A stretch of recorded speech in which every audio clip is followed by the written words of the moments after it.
तो भैया जब अनपढ़ आदमी और बेऔलाद आदमी जब ये देश चलाएगा ना, तो इस देश के अंदर है ना, हम पढ़े लिखे आदमी हैं और हमारी बीवी बच्चे माँ बहन सब है, हमें दर्द पता है। मोदी जी का क्या है, इसके ना इसका घर ना बार ना थैला, ये तो भैया एक पहनेगा और उठाएगा थैला और सोचेगा भैया हार तो गए, निकल लो, कहीं पकड़ लिया ना किसी ने, सवाल पूछता रह जाएगा, जवाब नहीं है हमारे पास। मोदी जी एक विदेश जाने का बड़ा शौक है, हमारे मोदी जी है ना मणिपुर नहीं पहुंचते हैं, हमारी बहन को नंगा घुमाया जाता है, बिल्कुल मारो पत्थर। और वो बेचारे कहते हैं कि मोदी जी एक बार आ जाओ हमारे मणिपुर में, शायद दंगा रुक जाए। लेकिन मोदी जी नहीं आते, मोदी जी कहाँ पहुंचते हैं, यूरोप। मोदी जी जाते हैं कहाँ, दुबई। मोदी जी कहाँ आते हैं, मिस्र।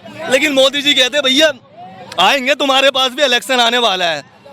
वो बेचारा रिंग में खड़े होकर कहता है कि मोदी जी मनी आ जाओ। दूसरी आते कि बाबा मोदी जी ने वार रुकवा दिया ना, मोदी जी ने मणिपुर की आग नहीं बुझाई, वार रुकवा देगी मोदी जी। मोदी जी कुछ नहीं करेंगे, मोदी जी फिर बैठेंगे, अगर बैठे तो वो ये जो ईवीएम मशीन है ना उसके जरिए। लेकिन हम कोशिश करते हैं कि इस बार है ना जनता की बात सुनी जाए, इलेक्ट्रॉनिक जो है ना ये ईवीएम मशीन का काम ना हो, ठीक है।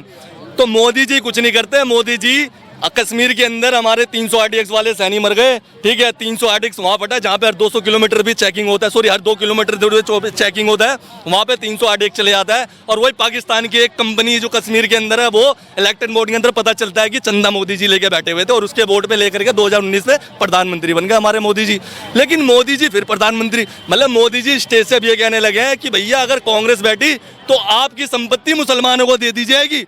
क्यों दे दीजिएगी भाई, क्या वो कांग्रेस बैठ के ये कहेगी क्या कि अडानी जी की आधी संपत्ति मुसलमानों को दे दी है लिखत में, मतलब क्या, मतलब हम कमाएंगे किसी और को दे देंगे बेवकूफ।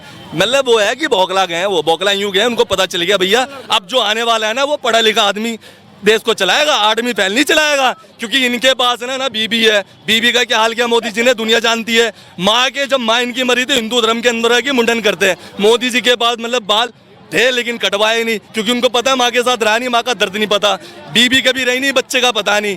तो भैया जब अनपढ़ आदमी और बेऔलाद आदमी जब ये देश चलाएगा ना, तो इस देश के अंदर है ना हम पढ़े लिखे आदमी हैं और हमारी बीवी बच्चे माँ बहन सब है, हमें दर्द पता है। मोदी जी का क्या है, इसके ना इसका घर ना बार ना थैला, ये तो भैया एक पहनेगा और उठाएगा थैला और सोचेगा भैया हार तो गए, निकल लो, कहीं पकड़ लिया ना किसी ने, सवाल पूछता रह जाएगा, जवाब नहीं है हमारे पास। अच्छा, मोदी जी कह रहे हैं कि विपक्ष ने अपनी टिकट करवा ली है, 4 जून के बाद सब विदेश जाने वाले हैं। अरे कौन जाता है भैया, हम ये तो गांधी जी के परिवार है, देश आजाद करवाने में सबसे बड़ा योगदान है, वो अपना देश अपनी मिट्टी छोड़ के जाएंगे, इनको जाना पड़ेगा। क्योंकि वो एक्चुअल वो अपने लिए कह रहे थे, लेकिन वो नाम नहीं ले सकते है ना, दुनिया समझ जाएगी भैया, पता चलेगा सुपड़ा साहब है।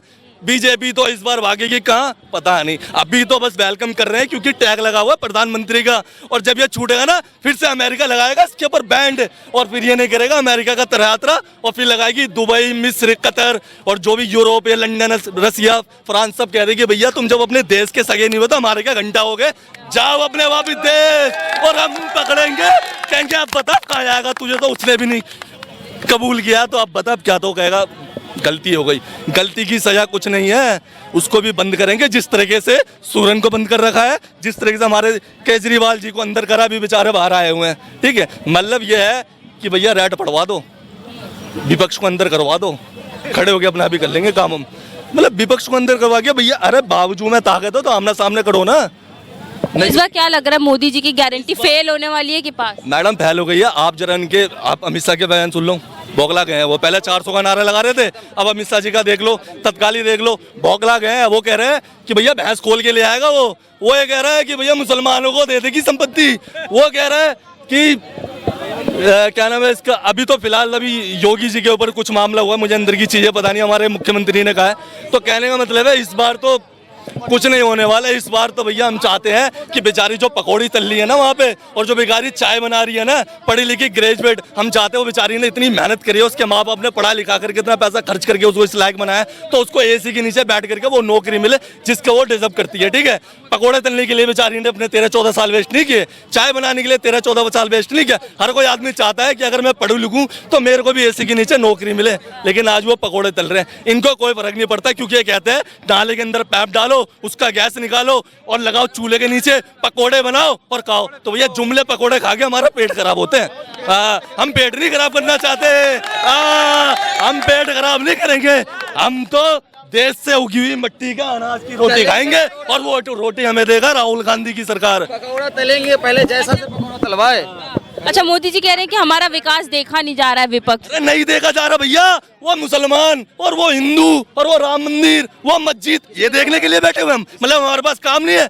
मतलब अगर आज का टाइम देख लो, 2014 से पहले चले जाओ, आज हमारा कोई मुसलमान भाई कोई हिंदू भाई अगर साथ में होता है ना, तो साथ में ना एक बार को अगर 3 हिंदू और 1 मुसलमान हो जाए या 1 हिंदू 3 मुसलमान हो जाए, तो कुछ अंदर अंदर से हमें महसूस होने लगता है। बिकॉज ऑफ इसने नफरत फैलाया है। पहले 2014 से पहले हम रात के 1-1 बजे बैठ करके है ना खाना खाते थे। हम झूठ बोलने वाली बात नहीं है, बियर भी पीते थे, लेकिन अब डर लगता है कि कहीं इसके साथ बियर पीऊंगा, बियर की बोतल ना सर पे मार दे मेरे। इस तरह से नफरत भर गया। नहीं देखा जा रहा भाई, सही कह रहे हैं वो, और इसलिए हम इसको भी नहीं देखना चाहते इसके बाद।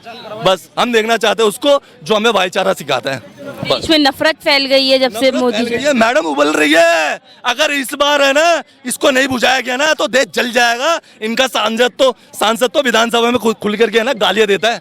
ये है इनका गालियां देता है बहन माँ की। अबे यार ये क्या, मतलब कुछ भी नहीं, मतलब विधानसभा की इज्जत नहीं।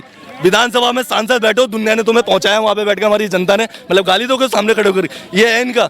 पढ़े लिखे कुछ नहीं है मैडम, बस कुछ है बेवकूफ़ बना करके सत्ता हासिल करके और उसके ऊपर राज करना, क्योंकि उनको पता है कि जब तक है ना कुर्सी पे तब तक ही बचे हुए, वरना हिसाब पूरा देना पड़ेगा। और ये भैया कह रहे थे थैला लेके नहीं जाने दूंगा, मैं तो कह रहा हूँ कि थैले को लेकर के नहीं, मैं उसके पैर पड़ के खींच लूंगा। मोदी जी मेरा भी कुछ ना कुछ होगा, मैं चेक करूंगा, मेरा हक बनता है। This is my right, I will check inside of bag, तब जाने दूंगा। क्यों मेरा राइट्स है ना, क्योंकि मैं देश का, आई एम इंडियन है ना, मेरा राइट्स बनता है। मैं चेक करूं कि कहाँ जा रहा है, क्या लेके जा रहा है झोल थैले। हम भी अंदर जाएंगे, क्योंकि गुजरात के अंदर आज भी हमारे संजीव बड़जा जो तत्कालीन उस टाइम के IPS ऑफिसर, जो हमारे गुजरात के मुख्यमंत्री, जो बीजेपी के जो हमारे ये मोदी जी उस टाइम में मुख्यमंत्री थे, जब क्या है ना तत्कालीन वो उनके हाथ में था मुख्यमंत्री की सुरक्षा से लेकर के राज्य सुरक्षा की जिम्मेदारी।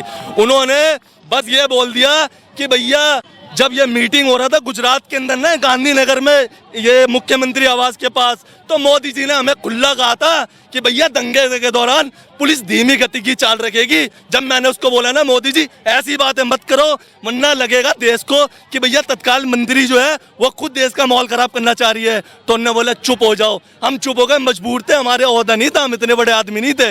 लेकिन चुप होने के बाद जब SI की टीम सुप्रीम कोर्ट ने भेजा ना कि जांच करो जा करके, क्योंकि सुप्रीम कोर्ट को पता था कि वहाँ के मुख्यमंत्री ने करवाया ये काम। जब SI की टीम गई ना वहाँ पे गुजरात में, तब जब संजीव भट्ट से बैठा तो संजीव भट्ट ने सारा पर्चा खोल के दिखा दिया सुप्रीम कोर्ट में। 2012 में उनको ये बोल करके उनसे गाड़ी ले ली गई कि ये संजीव भट्ट का जो है कि किसी और के साथ अफेयर चल रहा है, उसकी बीवी को चीज़ का पता ही नहीं।